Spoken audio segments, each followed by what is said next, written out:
안녕하십니까. 조선일보 경제부의 박사기자 방현철입니다. 이 시간은 받으면 많이 버는 방현철 박사의 머니머니입니다. 조선일보가 선정한 베스트 애널리스트부터 이들을 키워낸 증권사의 센터장들, 그리고 증권가의 고수들까지 한국 금융계의 어벤져스들을 모셔 개미들은 알 수 없던 진짜 고급 정보를 뿌려드리니 여러분들은 많이 버시기 바랍니다. 그럼 방현철 박사의 머니머니 시작하겠습니다. 자, 오늘은 키움투자자산운용의 퇴직연금 담당을 하고 계시는 민주영 이사님 다시 한번 모셔가지고 퇴직연금에 대해서 이야기를 나눠보도록 하겠습니다. 안녕하세요. 네, 안녕하십니까. 민주영 이사님은 지난 시간에 제가 깜빡 잊고 프로필을 제대로 소개를 안 했는데 이번에 제대로 좀 소개를 해드리겠습니다. 삼성생명 은퇴연구소, 그리고 미래에셋 투자교육연구소, 그 하나은행 퇴직연금부 뭐 이런 데서 쭉 퇴직연금 업무를 좀 담당해 오셨고요. 현재는 이제 아까 말씀드렸듯이 키움투자자산운용에서 퇴직연금 담당 이사를 하고 계십니다. 그리고 퇴직연금 관련해서 박사학위도 하나 받으셨잖아요. 예. 퇴직연금에서 이제 우리 주제는 이제 DC, 개인들이 이제 운용하는 근로자들 운용하는 DC에서 최적의 제일 적정한 자산 배분, 주식과 채권의 비중이 어떤 것인가라고 하는 그런 주제로 논문을 써서 많이 부족하지만 뭐 교수님 잘 봐주셔서 그냥 주셨습니다. 그야말로 국내 최고의 퇴직연금 전문가 중에 한 분이라고 할 수 있겠습니다. 자, 오늘은 약간 박사학위 논문하고 좀 겹치는 내용인데요. 과연 퇴직연금 수익률을 높이기 위해서는 어떻게 될 것인가? 뭐 이런 얘기를 가지고 좀 얘기를 해보려고 합니다. 먼저 이제 퇴직연금 우리가 얼마나 잘 알고 있냐? 이 얘기부터 시작하겠습니다. 뭐 지난 시간에 들으신 분들 뭐 DC형, DB형, IRP 들으셨겠지만 다시 한번 좀 처음 들으신 분들을 위해 가지고 한번 좀 설명을 좀 해주십시오. 네네. 이 퇴직연금은요, 다들 이제 퇴직연금 하면은 왠지 어렵다라고 생각하시는데 결코 어렵지 않습니다. 그러니까 뭐 대부분 퇴직금은 잘 아실 거예요. 퇴직금 제도를 좀 더 이게 근로자들이 이제 잘 받을 수 있도록 미리 이제 금융회사에다가 맡겨서 회사가 만일 도산을 하더라도 받을 수 있도록 안정적인 수급을 위해서 안정적으로 받도록 이렇게 개선한 제도라고 보시면 되고요. 근데 DB 뭐 DC, 그다음에 뭐 IRP, 뭐 영어로 좀 복잡하긴 한데 DB는 이제 회사가 운용하다가 이제 근로자가 퇴직하면은 주는 기존의 퇴직금 제도 아주 유사하고 거의 똑같습니다. 어떻게 보면 회사 책임형, 맞습니다. 회사가 책임지는 거, 뭐 이렇게 이해하면 되겠고요. 그다음에 이제 DC는 이제 근로자가 운용하도록 뭐 12분의 1 우리가 연 소득의 12분의 1을 뭐 어떤 회사는 월마다 지급하는 경우도 있고 아니면 연마다 지급하는 것도 있어요. 이게 받으면은 근로자의 계좌에다 넣어주면은 근로자가 뭐 예금이라든지 아니면 펀드라든지 그걸 활용하셔가지고 운용하는 제도다 이렇게 보시면 되고요. 그러면 이건 개인 책임형 이렇게 얘기하면 되겠네요. 내 개인이 책임지고 이제 운용하는 거. 그렇게 좀 이름을 바꾸는 게 좋겠네요. 예. 그다음에 IRP는 이제 우리말로 이제 개인형 퇴직연금 제도라고 해요. 이제 어떻게 보면은 추가로 이제 가입을 하셔가지고 거기다가 추가 불입금을 넣으면은 뭐 세액공제 혜택도 주는 이런 이제 제도인데요. 우리가 뭐 소득이 있는 근로자라면 누구나 가입할 수가 있습니다. 자, 이렇게 그런 퇴직연금이 일단 그런 금융상품이 있습니다. 그런데 이게 어떻게든 좀 수익률을 좀 높일 수 있는 방법, 이걸 고민을 하고 싶은데 이게 다른 금융상품과 좀 다른 어떤 투자의 특징 같은 게 있을 것 같은데 그걸 뭐라고 좀 정리하시면 되겠습니까? 퇴직연금은 이제 하나의 일종의 제도예요. 제도여가지고 이제 노후 준비를 이제 국민들의 노후 준비를 잘하기 위해서 만든 제도라고 할 수 있는데 이 두 가지 특징이 있어요. 첫 번째는 이제 55세까지는 웬만하면 찾을 수 없도록 이렇게 되어 있어요. 그렇기 때문에 강제저축 비슷한 거네요. 맞습니다. 강제저축 비슷한 거, 국민연금하고 비슷하게 뭐 중강제저축이라고 이제 뭐 전문가들은 이렇게 얘기하는데 어쨌든 간에 55세까지는 찾기 어렵기 때문에 이게 장기적으로 기본적으로 10년에서 20년, 뭐 길게는 30년까지 이렇게 운용해야 되는 그런 장기 투자의 어떤 특성을 가지고 있습니다. 장기 투자 상품이다. 우리가 뭐 퇴직연금 하면 이렇게 우선은 퇴직연금의 특성을 명확히 아셔야지 이거를 내가 어떻게 효율적으로 운용할 것인가라는 걸 찾을 수 있기 때문에 이 특성을 먼저 정의해 드리는데요. 이제 장기 투자해야 된다. 첫 번째 장기 상품이다. 그러시고 물론 이제 뭐 만약에 뭐 파산을 했다든지 뭐 개인회생 절차를 밟아야 된다든지 아니면 6개월 이상 요양이 필요하다든지 아니면은 무주택자가 집을 사거나 임대를 하는 경우에는 중도에 인출할 수 있긴 해요. 네, 그래서 사실은 실질적으로는 많은 근로자분들이 중도 인출하는 경우가 많은 게 현실이긴 합니다. 하지만 이게 우리가 연금이란 거는 이제 노후에 소득이 없을 때 생활 자금이기 때문에 가급적이면 찾지 않으시는 게 않고 나중에 이제 퇴직하셨을 때 생활 자금으로 활용하시는 것이 바람직하다고 보고요. 그렇다면 이제 그런 전제하에서 이제 특수한 경우에 찾으시는 경우 빼고 한다면 이제 장기적으로 찾을 수 없는 자금이다라는 게 첫 번째 특징이고 두 번째는요. 목돈으로 한꺼번에 들어가는 게 결코 아니라 이제 아까도 말씀드렸지만 DC나 이런 경우는 이제 우리가 연소득의 12분의 1을 준다고 하지 않습니까? 그러니까 이제 연마다 들어가거나 아니면 월마다 들어가는 매달 들어올 수도 있고 그렇게 되면 정기적으로 적립되는 정기 적립식 투자라고 할 수 있어요. 이게 정기 적립식 투자라는 거는 어떻게 보면 내가 투자를 하게 된다면 뭐 주식에 투자한다거나 뭐 채권에 투자하게 된다면 이 자산 가격이 계속 변동되지 않습니까? 그렇게 되면 이제 정기적으로 그 가격 변동에 따라서 상관없이 내가 정기적으로 이제 저축하듯이 들어간다면 이제 이 전체적으로 주식을 사거나 채권을 사는 그 가격들이 평균 이제 사는 가격들이 떨어지게 되겠죠. 그러면은 이제 손실이 날 확률보다는 이익이 날 확률이 높아집니다. 계속 꾸준하게 이게 정기적으로 들어가니까. 그래서 이익 날 확률이 높기 때문에 우리가 이제 이 퇴직연금의 자산운용의 이제 기본적인 특징을 이제 두 가지로 요약하면 장기적으로 하는 정기 적립식 투자라 이렇게 정의할 수가 있을 것 같습니다. 그런 투자. 그러니까 내가 목돈 가지고 뭐 이렇게 질르는 이런 식의 투자는 아니고 또 넣었다가 바로 빼고 뭐 이렇게 단기로 이루는 투자는 아니고 장기로 적립식으로 하는 투자다. 이렇게 보면 되겠네요. 그럼 이런 거는 수익률, 이런 상품 수익률 높이려면 어떤 식으로 하면 되는 거예요? 일단은 첫 번째는 이제 앞서서 말씀드린 장기적으로 하기 때문에 뭐냐면 이제 우리가 만약에 1km를 재는데 30cm 자로 잰다. 엄청 시간이 많이 걸릴 것 걸리겠죠. 같은데요. 결국 비효율적이겠죠. 시장을 단기적으로 전망해가지고 시장 상황에 따라서 넣었다 뺐다라고 하는 거 방법으로는 결코 우수한 수익률을 올리기가 어렵다는 겁니다. 그렇게 하시기보다는 오히려 어떤 자신의 어떤 투자 성향이나 아니면 연령이나 뭐 이런 여러 가지 요소들을 감안해서 자신에게 맞는 포트폴리오를 짜가지고 자산 배분을 하고 포트폴리오를 짜서 운용을 해야 된다는 겁니다. 박사학위 논문 주제시네요. 그러니까 이게 어떻게 짜면 됩니까? 포트폴리오를? 일단은 이제 자산 배분이라는 건데요. 이제 실제로도 이제 뭐 여러 가지 뭐 전문가의 논문에서도 그런 것들 이제 과거에 게리 브린슨이라고 하는 이제 그 미국에서 연기금들을 분석을 해봤어요. 연기금을 분석을 해봤는데 연기금의 장기 수익률을 분석했는데 어떤 것들이 가장 그 장기 성과에 영향을 미쳤는가를 분석해 보니까 우리가 이제 자산을 운용할 때는 세 가지 의사결정이 들어가요. 첫 번째는 주식이나 채권과 같은 이제 자산의 별로 여기 주식을 몇 퍼센트 하고 채권을 몇 퍼센트 할 것인가라고 하는 걸 결정하는 걸 자산 배분이라고 하거든요. 자산 배분이고 두 번째는 이제 마켓 타이밍.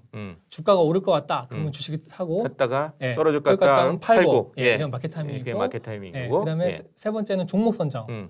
오를 만한 종목은 그런 종목을 사가지고 사고 떨어질 것 같은 종목 이러면 팔고 이렇게 하는 거죠. 종목 선정인데 91% 이상이 이 자산 배분에서 나왔어요. 그 세 가지 전략 중에서 자산 배분이 그 가장 중요하게 영향을 미쳤다는 거죠. 결국은 우리 연금 그 개인들도 마찬가지로 나의 퇴직연금을 뭐 10년, 20년 뒤에 퇴직연금의 수익률에 영향을 미치는 거는 내가 주식이나 이런 주식 같은 자산에 얼마 할지 아니면은 정기예금이나 채권 같은 자산 얼마 할지 이걸 결정하는 게 중요한 거죠. 그렇게 포트폴리오를 일단 구성하면 된다. 네, 맞습니다. 여기까지 말씀하셨는데 진짜 궁금한 어떻게 몇 퍼센트를 구성해야 되느냐 이게 더 궁금한 거죠. 맞습니다.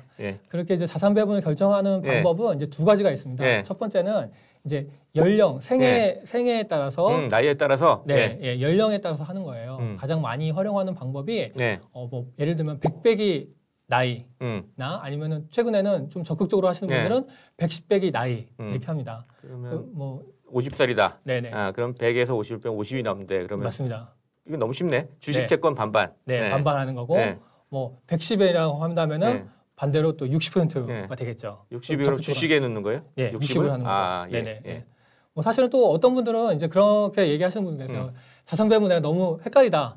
그러면 정말 금방 말씀하셨듯이 반반, 50대 50으로 하시는 거, 50대 시작해가지고 내가 뭐 투자에 익숙해지면은 네. 점점 늘리는 방법도 있고요. 어쨌든 간에 그런 방법도 있는데 이 연령에 따라서 하는 거는 그 기본적인 원리는 젊었을 때는 장기로 운용할 수 있기 때문에 만약에 뭐 30이다. 그러면 100 빼기 30이니까 70. 그렇죠. 70%를 주식에 넣는다. 그렇죠. 예. 예. 젊었을 때는 좀 위험한 자산이라는 주식에 70%를 넣는다. 맞습니다. 나이 들수록 이제 점점 줄여간다. 이런 네. 뜻이 되네요. 네, 맞습니다. 예. 네네. 그래서 이제 젊었을 때는 일단은 그동안 누적했던 금액이 퇴직연금 가면 적지 않겠습니까? 네. 손실이 나도 이제 큰 상대적으로 연령이 많으신 분보다는 금액이 작기 때문에 네. 어느 정도 견딜 수가 있고 그다음에 만약 손실이 나더라도 장기적으로 운용하기 때문에 이 회복할 수 있는 기간이 충분해요. 네. 예, 그렇기 때문에 젊었을 때는 좀 더 적극적으로 주식과 같은 그런 위험 자산을 적극적으로 운용을 하시고 네. 그다음에 이제 퇴직이 가까운다. 그러면 이제 이 회복할 수 있는 기간이 별로 남지 않았잖아요. 네. 그러니까 이제 그다음에 또 하나는 그동안 쌓아놓은 목돈이 크기 때문에 네. 만약 같은 뭐 1% 손실이 났더라도 젊은 분보다는 금액이 훨씬 더 네. 차이가 크겠죠. 움직임이 크겠죠. 커지네요. 네, 맞습니다. 그렇기 때문에 좀 더 보수적으로 운용하도록 하는 거죠. 예. 연령을 기준으로 자산 배분을 하는 것이 하나의 이제 방법이라고 할 수 하나의 있어요. 방법이고 네. 그럼 또 두 번째 방법은 예. 어떤 게 있어요? 두 번째 방법은 예. 이제 투자 성향입니다. 투자 성향. 예, 투자 성향인데 사실 투자 성향은 이게 어떤 이렇게 딱 확정되어 있지는 않아요. 뭐 증권사 은행 가서 뭐 펀드 가입할 때 검사하면 되잖아요. 쫙 성향이 뭔지. 예. 예, 설문조사 같은 간단한 설문조사를 통해 가지고 이제 성향을 이제 나오게 돼 있는데요. 네. 내가 만약에 어느 정도 뭐 15% 뭐 이렇게 손실이 나도 나는 이거 뭐 괜찮아. 장기적으로 이제 잘 될 수 있을 거야라고 예. 생각하신다면 그런 분들은 이제 위험 선호형이라고 이렇게 말씀을 드리고요. 그다음에 조금만 손실 나도 뭐 밤에 잠이 안 온다. 나는 이거 연금인데 어떡하지? 막 계속 걱정이 된다라고 하신다면 그런 분들은 위험 회피형이라고 이렇게 예. 나오겠죠. 나오는데 이런 성향은 사실은 이제 어떻게 보면은 투자에 대한 어떤 지식이라든지 예. 그다음에 투자를 좀 많이 해보셨다거나 안 해보셨다는 어떤 경험이라든지 예. 이런 거에 따라서 이제 달라지게 또 됩니다. 달라질 수 있다. 그래서 예. 이제 이 성향은 이제 항상 이제 변화되긴 하거든요. 예. 어쨌든 간에 뭐 간단하게는 이제 뭐 금융회사의 설문지를 통해서 이제 받을 수도 있고 아니면은 투자 전문가하고 상담을 통해서 네. 자신의 투자 성향이 어떤 건지를 이제 판단 받으셔서 거기에 따라서 이제 포트폴리오를 하는 경우도 이제 많이 있고요. 네.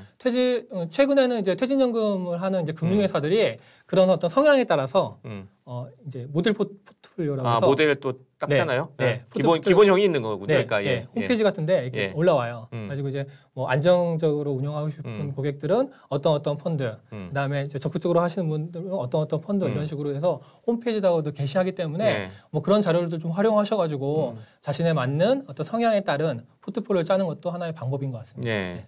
미국에서는 60대 40 포트폴리오 이게 기본이라고 그러던데, 그러니까 주식 60, 채권 40. 네. 요걸 기본으로 해가지고 거기서 이제 성향에 따라서 조금씩 변화를 주는 걸 기본이라고 하는데, 네. 예. 민주영 이사님은 뭐를 그럼 그 기본으로, 그러니까 저는 예. 이제 50대 50이 좋은 것 같아요. 50대 50을 어떤 가치 판단도 들어가지 않은 50대 예. 50으로 이제 내가 뭐 다 어떤 것도 뭐 잘 모르겠다.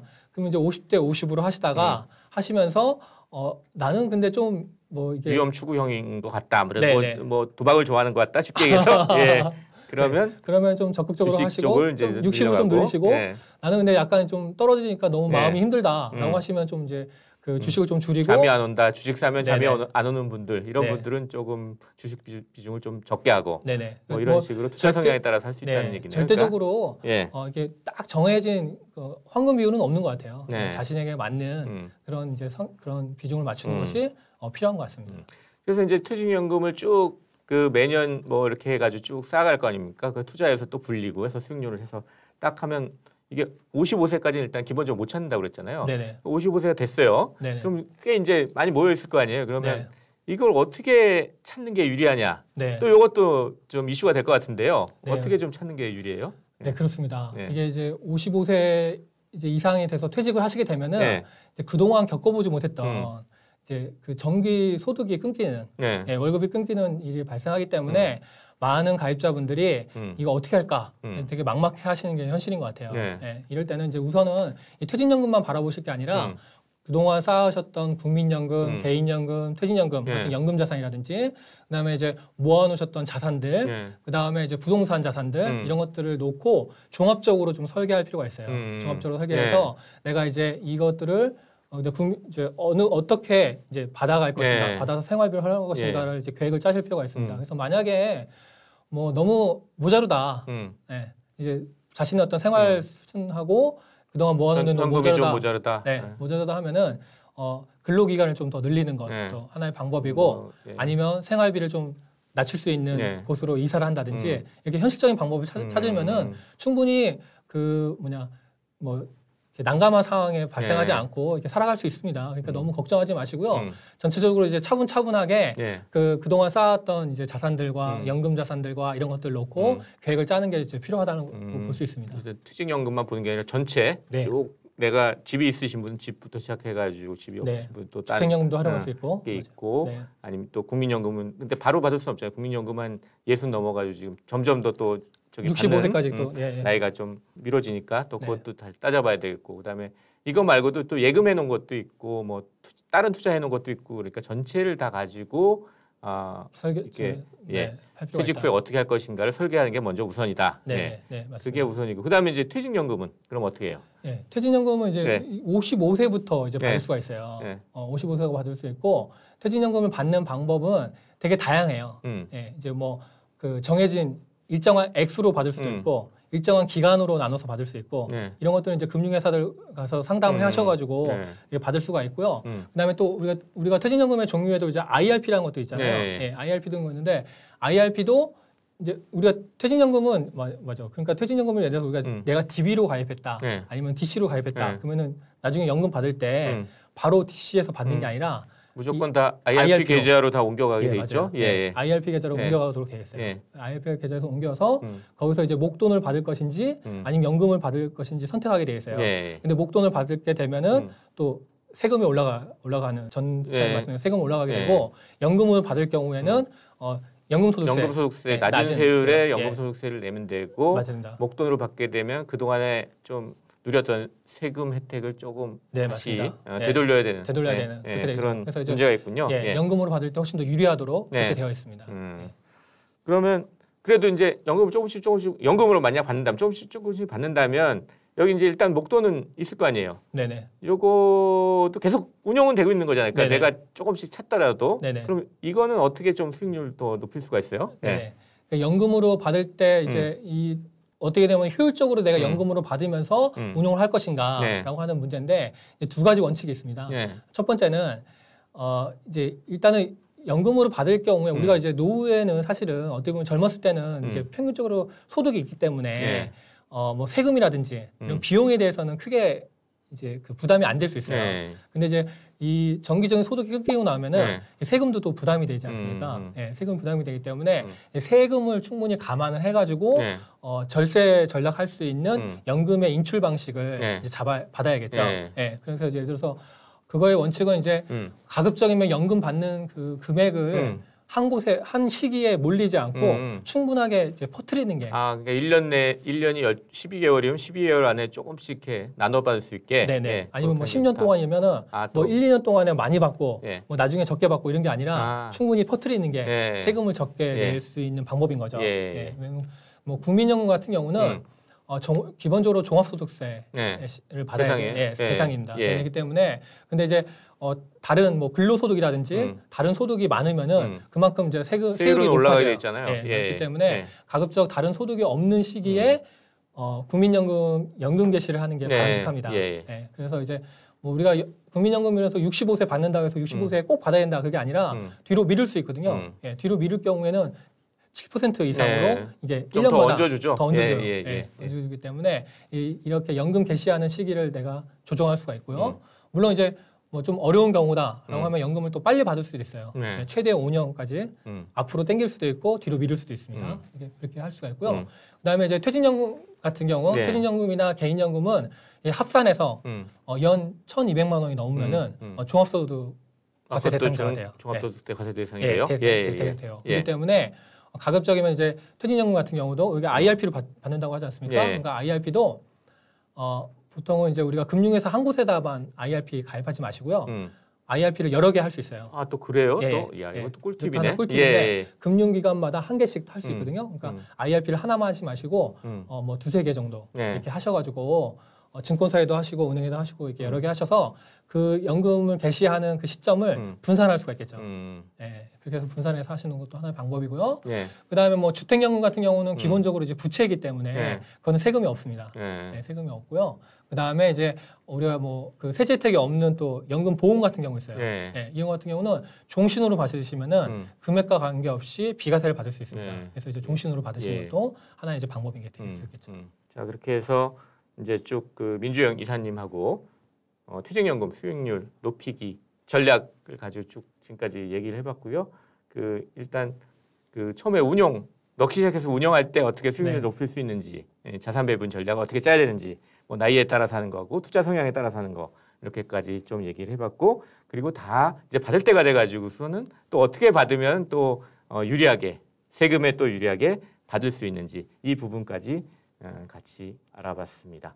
자, 이렇게 해서 방현철 박사의 머니머니 키움투자 자산운용의 퇴직연금 담당 민주영 이사와 함께 이야기를 나눠봤습니다. 이제 마지막으로 마무리 인사 저희 시청자분들께 한번 부탁드리겠습니다. 네, 그 퇴직연금은 이제 국민연금, 개인연금과 함께 아주 중요한 노후 연금 자산입니다. 그래서 좀 더 관심을 가지시고 이제 관심을 갖고 적극적으로 이렇게 운용하시고 자신의 상황에 따라서 연령하시다 보면 노후에 어떤 큰 효자가 될 거라고 생각이 됩니다. 그래서 많은 관심 부탁드리겠습니다. 예, 지금부터라도 많은 관심을 둬야 할 것 같습니다.